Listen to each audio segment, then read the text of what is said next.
அப்படின்னா ககாஷி சென்சை நீங்க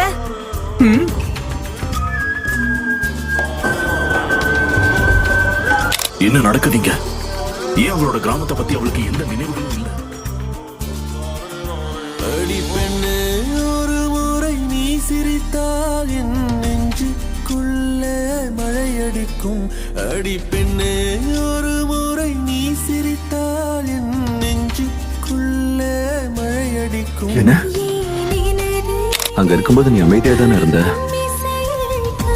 ஏன்னா எனக்கு ஒரு விஷயம் கத்து கொடுத்தீங்க. உங்களை பார்த்த உடனே எனக்கு அது ஞாபகம் வந்தது. என் கடந்த காலத்திலயும் நீங்க இருந்திருக்கீங்க. உன்னோடு நானும் வாழ, உன்னோடு நானும் சாக, உன்மடி சாயவா, உன்மடி சாயவா. பார்வை என்னை கொள்ள சாய்ந்தே